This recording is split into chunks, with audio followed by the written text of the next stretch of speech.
ETF index mutual funds నేర్చుకుని stock మార్కెట్లో రాణించాలనుకుంటున్నారా? వెంటనే ఈ నెంబర్కి కాల్ చేయండి.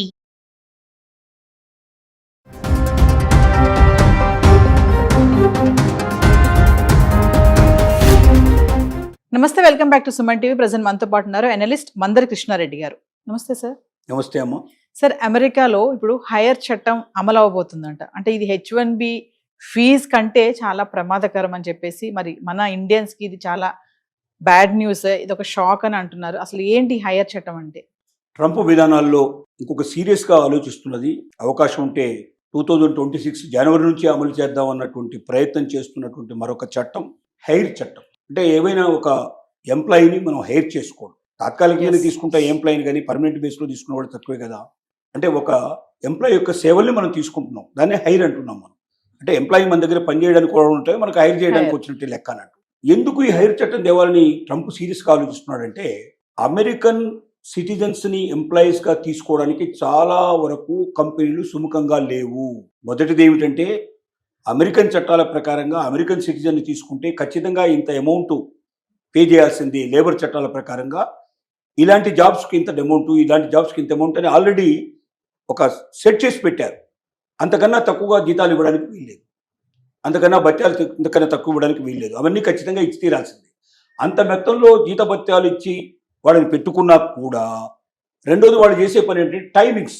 పర్ఫెక్ట్ టైంకి వచ్చేస్తారు, పర్ఫెక్ట్ టైంకి దిగిపోతారు. ఇండియన్స్ అయితే లేదా ఇతర దేశాల నుంచి వచ్చిన వాళ్ళు అయితే వాళ్ళు టైమ్స్ చూడరు. అవసరమైతే 3-4 అవర్స్ ఎక్కువైనా సరే పని చేసేస్తారు. సండేస్ అండ్ హాలిడేస్ కూడా కావాలంటే కూడా వాళ్ళు వచ్చి చేస్తారు. వాళ్ళు చాలా నమ్మకంగా ఉంటారు, చాలా ఒబీడియంట్గా ఉంటారు, తలబిరుసుగా ఉండరు, తలపొగురుగా ఉండరు. ఇవి అక్కడికిక్కడికి ఉన్న తేడాలు.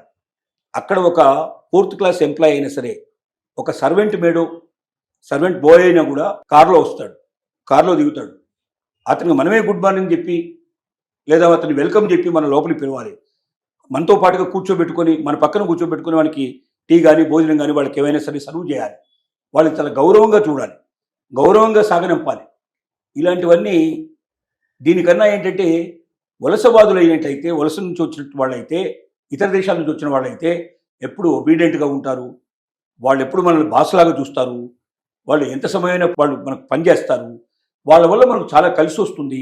తక్కువ జీతంలో ఎక్కువ పని చేయగలిగేటువంటి అవకాశాలు వలసవాదుల నుంచి ఉంటాయి. అదే అమెరికన్స్నే తీసుకుంటే సిటిజన్స్ను ఇవన్నీ కోల్పోవాల్సిన పరిస్థితి ఏర్పడుతుంది.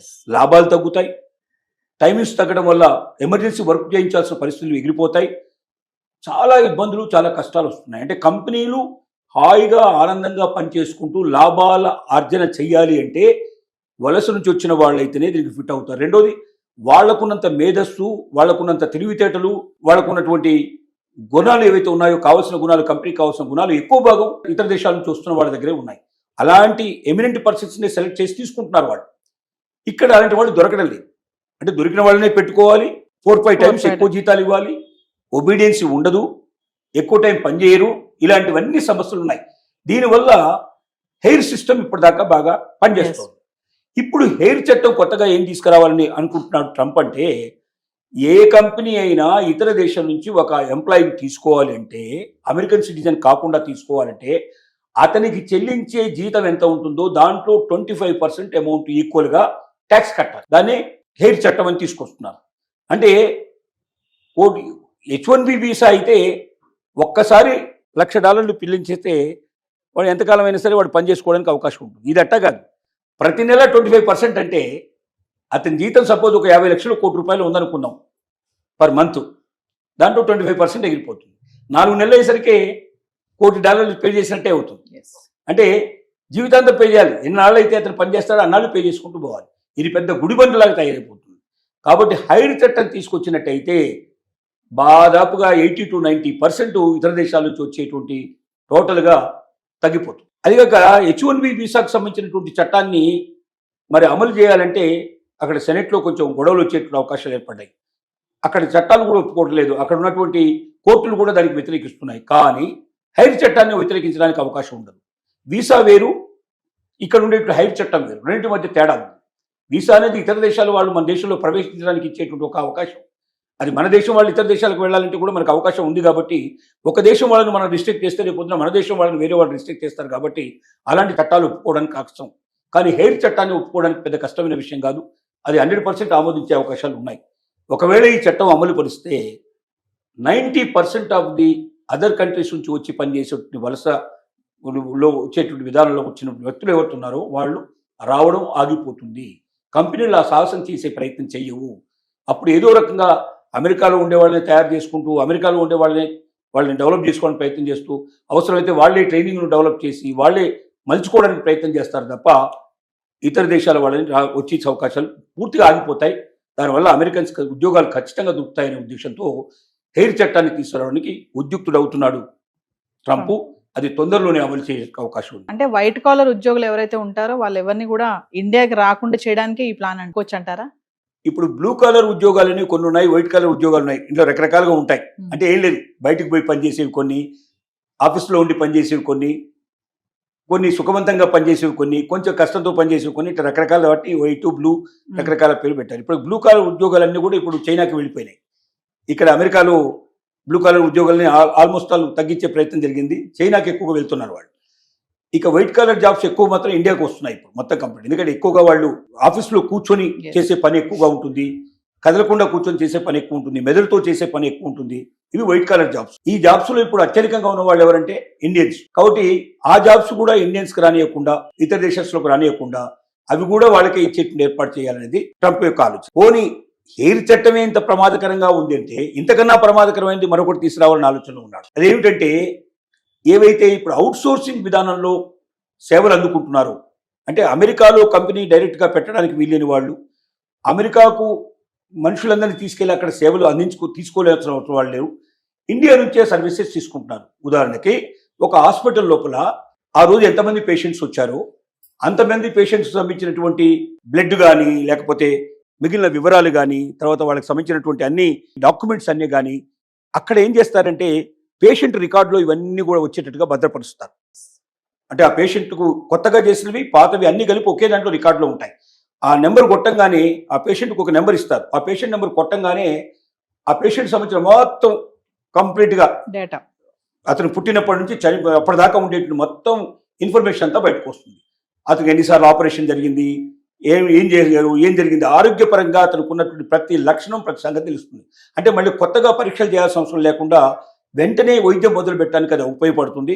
దానివల్ల సమయం కలిసి వస్తుంది, మనీ ఆదా అవుతుంది. ఒకటి చాలా మళ్ళీ చేయాలంటే చేసినవే చేసి ఖర్చు విపరీతంగా పెరుగుతుంది. ఇండియాలో లాగా కాదు, ఒక పరీక్షకి ఇండియా లోపల ఒక 10,000 రూపాయలు ఖర్చు అవుతుంది అనుకుంటే అక్కడ లక్షల్లో ఖర్చు అవుతుంది. కాబట్టి వీటన్నిటిని నిరోధించడానికి అవకాశం ఉంటుంది. అది ఖచ్చితంగా మస్ట్ అన్నట్టు అక్కడ ఉన్న చట్ట ప్రకారంగా ఒక పేషెంట్కు సంబంధించిన రికార్డ్స్ మొత్తం 100% అవైలబిలిటీ ఉండాల్సిన బాధ్యత గవర్నమెంట్ది. తర్వాత కొన్ని కంపెనీస్కి దాన్ని అవకాశం ఇచ్చారు. ఆ కంపెనీల పని ఏమిటంటే మొత్తం రికార్డ్స్ అన్ని భద్రపరచాలి. వాళ్ళు అన్ని హాస్పిటల్స్ నుంచి ఇన్ఫర్మేషన్ తీసుకొని భద్రపరచాలి. లేదా హాస్పిటల్స్కి అప్పచెప్పారు, మీ హాస్పిటల్లో ఎంతమంది పేషెంట్స్ వస్తారో అంతమంది సంబంధించిన రికార్డ్స్ మీ దగ్గర రెడీగా ఉండాలి. అది అక్కడే చేయాలంటే అమెరికాలోనే ఇవన్నీ చేయాలంటే విపరీతమైన ఖర్చు వస్తుంది. ఒక పేషెంట్కు వాళ్ళు చేసే ఛార్జ్ కన్నా పేషెంట్స్ రికార్డులు భద్రపరచడానికి అయ్యేటువంటి ఖర్చు చాలా ఎక్కువ. కాబట్టి ఏం చేశారంటే పేషెంట్ సంబంధించిన ఇన్ఫర్మేషన్ మొత్తం వాళ్ళు ఏముంది ఆన్లైన్లో మొత్తం ఇన్ఫర్మేషన్ పంపించచ్చు, వాట్సాప్ రూపంలో లేదా కాపీ చేసి పేస్ట్ చేసేస్తే ఇమీడియట్గా మొత్తం ఇన్ఫర్మేషన్ వచ్చేస్తుంది కంప్లీట్గా. దాన్ని తీసేసుకొని కంప్యూటర్కి పంపించచ్చు. అలా పంపించినప్పుడు ఇక్కడ వాళ్ళు ఏం చేస్తారంటే దాన్ని అంతా ఒక పేషెంట్ దాంట్లోకి వచ్చేటట్టుగా చేసి దాన్ని ఏ రూపంలో ఎలా పెట్టాలో, పీడిఎఫ్లో పెట్టాలో, మిగతా దాంట్లో పెట్టాలో అన్నీ పెట్టేసి కంప్లీట్ చేసి ఆ ఫైల్స్ తిరిగి రిటర్న్ చేస్తారు. అది పేషెంట్కు అక్కడ వాళ్ళు భద్రపరిచి పెడతారు. అంటే వాళ్ళకి ఏమవుతుందంటే అమెరికాకు ఎంప్లాయీస్ని తీసుకెళ్లాల్సిన అవసరం లేకుండానే అక్కడ అయ్యే ఖర్చులు ఒక 5% 10% ఖర్చు పెడితే వాళ్ళకు ఇండియాలోనూ లేకపోతే ఇతర దేశాల్లో నుంచో ఆ రికార్డ్స్ అన్ని చేసే అవకాశాలు ఉన్నాయి. అందులో అత్యధికమైన సర్వీసులు ఇండియా నుంచి పెడుతున్నాయి. 70% అవుట్ సోర్సింగ్ మొత్తం సంబంధించిన సర్వీసెస్ అమెరికాకు ఇండియా నుంచి అందుతున్నాయి. ఇప్పుడు ఈ అవుట్ సోర్సింగ్ అయ్యేటువంటి ఏదైతే ఖర్చు వస్తుందో, ఆదాయం ఖర్చు పెడుతున్నారో, అవుట్ సోర్సింగ్కి ఎంతైతే డబ్బు చెల్లిస్తున్నారో అమెరికా నుంచి అమెరికన్ కంపెనీస్ దాంట్లో 25% ట్యాక్స్ రూపం లోపల అమెరికా ప్రభుత్వానికి చెల్లించాలని కండిషన్ తీసుకురాబోతున్నాడు. ఇది పెడితే చాలా కంపెనీలు అవుట్ సోర్సింగ్ ఆపేసే అవకాశం ఉంది. అవుట్ సోర్సింగ్ ఆపేస్తే మనకు వచ్చే జీడిపిలో 65% జీడిపి అంటే 100 రూపాయలు మనకు ఆదాయం వస్తుంది అంటే కేంద్ర ప్రభుత్వానికి దాంట్లో 65 రూపాయలు సుమారుగా అవుట్ సోర్సింగ్ ద్వారానే సర్వీసెస్ ద్వారా మొత్తం సేవల్లో వస్తుంది. ఆ మొత్తం సేవల్లో ఎక్కువ భాగం విదేశాల నుంచి వచ్చేటువంటి దాంట్లో అమెరికా నుంచి వచ్చేది 70% సుమారుగా ఉంది. అంటే ఇంత పెద్ద మొత్తంలో వచ్చేటువంటి డబ్బు ఆగిపోతే ఇండియన్ ఎకానమీకే పెద్ద దెబ్బ తగిలే అవకాశం ఉంది. ట్రంప్ యొక్క మూడవ ఆలోచన ఏమిటంటే అమెరికా వాళ్ళకి ఉద్యోగం ఇప్పించాలని ఒక ఆలోచన అయితే, ఇతర దేశస్తుల వాళ్ళని తగ్గించాలని ఇంకొక ఆలోచన అయితే, భారతదేశాన్ని దెబ్బ కొట్టాలనే ఆలోచన మూడవ ఆలోచన. భారతదేశాన్ని ఎందుకు దెబ్బ కొట్టాలనుకుంటున్నాడంటే ప్రపంచ దేశాల్లో ఇప్పుడు భారతదేశం మనకు ఉన్న ప్లేస్ లోపల 4th ప్లేస్లో ఉన్నట్టుందని 3rd ప్లేస్ నుంచి 1st ప్లేస్కి వచ్చే అవకాశాలు మూడో దేశం నుంచి ఇప్పుడు 1వ దేశం రావడానికి మనం ప్రయత్నం చేస్తూ ఉన్నాం. ఈ 1వ దేశంగా వచ్చి అమెరికాను కూడా మించిపోవడానికి అతి ఉరకలు వేస్తున్న దేశం ఏంటంటే భారతదేశం. ఇంకా వేరే వాళ్ళు ఎవరు ఈ కాంపిటీషన్లో లేరు ప్రస్తుతానికి. అంటే భారతదేశాన్ని ఏమాత్రం కూడా ఎంకరేజ్ చేసినా, భారతదేశాన్ని మనం మనకు జాగ్రత్త తీసుకోకపోతే, భారతదేశాన్ని మనం కంట్రోల్ చేయకపోయినట్టయితే ఈ దేశం అమెరికాను డామినేట్ చేసి నెంబర్ 1 దేశంగా ప్రపంచం లోపల best country, greatest country, number 1 place country కావాలని మోడీ చాలా పథకాలు వేశాడు, ప్లాన్లు వేశాడు. అందుకే లోకల్ ఫర్ వోకల్ అని, తర్వాత మనం పూర్తిగా వికసిత్ భారత్ అని రకరకాల తీసుకొచ్చి ఇక్కడే అన్ని వస్తువులు తయారు కావాలి. చైనాలో ఇవాళ అయితే చిన్న గుండు సూది నుంచి హెలికాప్టర్ దాకా అక్కడే తయారయ్యే అవకాశం ఉన్నాయో ఇక్కడ కూడా అలాగే తయారు చేయాలని ఇతర దేశాల నుంచి దిగుమతి చేసుకోకుండా వాళ్ళకి ఏం కండిషన్ పెడుతున్నా అంటే మా దేశంలో తయారు చేయండి, మీరే తయారు చేయండి, కానీ మా దేశంలో తయారు చేయండి, మా దేశంలో ఉన్న వాళ్ళకి అవకాశాలు కల్పించండి, మాకు పన్నుల రూపంలో మాకు దాని మీద కలెక్షన్ వచ్చేది చేయండి, తద్వారా మీకు ఎక్కువ రాయితీలు ఇస్తామని చెప్పి ప్రయత్నం చేస్తూ ఉన్నారు. ఇందువల్ల భారతదేశం అమెరికాను డామినేట్ చేయడం ఖచ్చితంగా జరుగుతుందని ట్రంప్కు అర్థమైపోయింది. కాబట్టి దాని నుంచి ఎట్టి పరిస్థితుల్లో భారతదేశాన్ని రానివ్వకుండా ఒకవేళ తగ్గింపజేయగలిగితే అమెరికాకు ముప్పు ఉండదు, అమెరికా నెంబర్ 1 ప్లేస్లోనే ఉంటుందనేది ఇంకొక భావన. ఇవన్నీ దృష్టిలో పెట్టుకొని ఒకవైపున మనకు హెయిర్ ట్యాక్స్ అనేది ఒకటి వేయడానికి ప్రయత్నం చేస్తున్నాడు, రెండోది అవుట్ సోర్సింగ్ ట్యాక్సెస్ అని రెండో వేయడానికి ప్రయత్నం చేస్తున్నాడు. ఈ రెండు అమలు అయితే భారతదేశం నుంచి ఒకటి అమెరికాకు వెళ్ళే వాళ్ళ సంఖ్య గణనీయంగా తగ్గిపోతుంది, రెండోది భారతదేశానికి వచ్చేటువంటి ఆదాయం గణనీయంగా తగ్గిపోతుంది. ఈ 2 రకాల ప్రమాదాలు అమెరికా భారతదేశానికి ఇప్పుడు పెట్టిన పరీక్ష. ఈ పరీక్షలోంచి ఇండియాలో ఎలా నెగ్గుతారన్నది మనకు తెలియదు. Thank you.